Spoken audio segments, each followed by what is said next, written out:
Untuk di sektor pajak Pak, ini kami menyampaikan keluhan di dapil kami aja, memang ada banyak sekali Pak WP-WP itu yang memang sudah harus membayar pajak, memiliki kewajiban untuk bayar pajak. Lah nilainya ini kadang ada yang sampai sudah miliaran Pak, atau puluhan miliar, tapi dicicil Pak, bayarnya 1 juta per bulan, ya kan Pak. Lah ini juga diberikan kelonggaran oleh pajak untuk mencicil dengan nominal-nominal yang tidak masuk akal. Lah menurut saya ini ke depan harus ditertibkan Pak, karena apa? Orang yang justru bayar pajak yang taat, yang rajin, ini tidak diberikan kelonggaran-kelonggaran. Bahkan banyak juga yang sudah muncul berita acara, sudah clear, menurut satu keterangan pegawai pajak yang lain, kalau sudah muncul berita acara itu sudah tidak bisa diperiksa lagi siapapun ganti pajak. Tapi ini banyak sekali BA-BA yang sudah muncul, terbit, dibuka lagi dengan alasan jawabannya pegawai pajak, Pak kami dikejar target Pak. Nah ini jangan lagi ada Pak ke depan jawaban-jawaban dikejar target, seakan-akan per orang itu sampai muncul bahasa, oh 1 AR itu targetnya sekian, 1 AR ini targetnya sekian. Lah ini jangan lagi Pak, saya berharap betul dan kami optimis betul Pak Purbaya bisa menyelesaikan masalah ini Pak. Akan kita perbaiki. Ingat juga sampai September Oktober itu kita enggak ideal kondisinya. Kalau saya lihat gambar uang tadi, coba kasih lihat gambar pertumbuhan uang, itu sudah cukup lama sebenarnya dari 2004. Jadi ekonomi kita masih susah.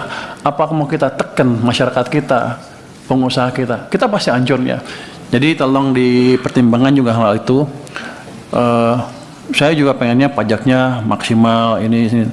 Tapi ketika kita masih memberi stimulus ke ekonomi, saya belum memberi stimulus yang besar ya.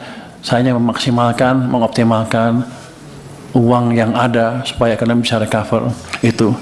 Tapi yang lebih seru lagi nanti ke depan, mulai minggu depan kita akan buka pengaduan khusus untuk para pelaku bisnis yang mengalami gangguan bisnis di seluruh Indonesia. Mereka akan bisa mulai ngadu minggu depan lagi akan kita mulai sidangkan satu persatu, case by case.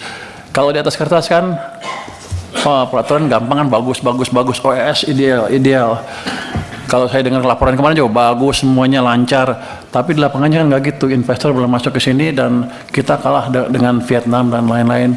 Saya harapkan nanti dengan adanya sidang-sidang seperti itu, kita akan betul-betul tangani masalah yang betul-betul dihadapi oleh pelaku bisnis.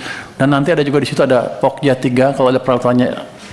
Kalau di Pokja 2 yang dibuat oleh kita tadi ada masalah yang ditemukan masalah peraturan, nanti peraturannya dilempar ke Pokja 3, Pokja 3 aja akan memperbaiki peraturannya.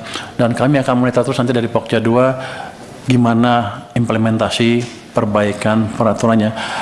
Dengan cara itu saya pikir kalau moneternya bagus, optimal, fiskalnya bagus, optimal, belanjanya masyarakat bagus, nanti terus iklim usaha jadi diperbaiki secara terus-menerus ya. Ini kan saya pikir setiap Senin atau Selasa saya akan sidang, kita akan mungkin 7-8 kasus setiap hari itu nanti kita bereskan. Saya pikir akan membaik dengan signifikan dalam setahun iklim usaha kita. Dalam keadaan seperti itu nanti kita baru bisa melihat atau mengharapkan pertumbuhan ekonomi yang lebih cepat. Kalau udah 6%, saya pikir tahun depan udah bisa 6%, nanti baru kita kenakan pajak-pajak tadi itu. Pajak-pajak yang selama ditunda.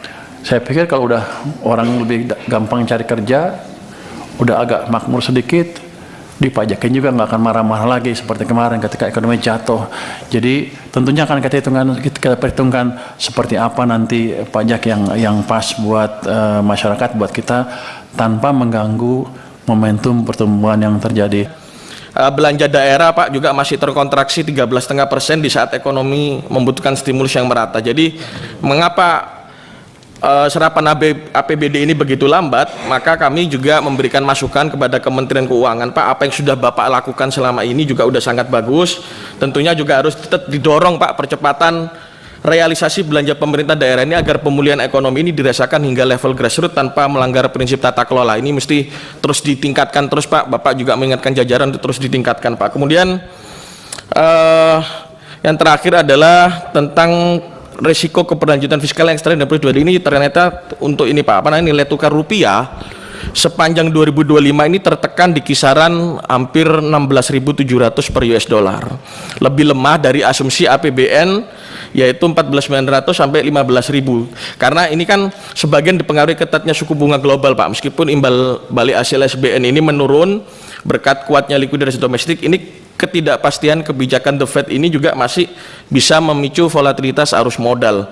Jadi biaya utang pemerintah kita ini bisa meningkat apabila suku bunga global ini kembali naik atau rupiah ini terdepresiasi lebih lanjut, Pak. Ini mohon dijadikan atensi, Pak, ke depan agar nilai tukar rupiah kita juga bisa terkontrol dengan baik, Pak. Itu dari saya. Assalamualaikum warahmatullahi wabarakatuh.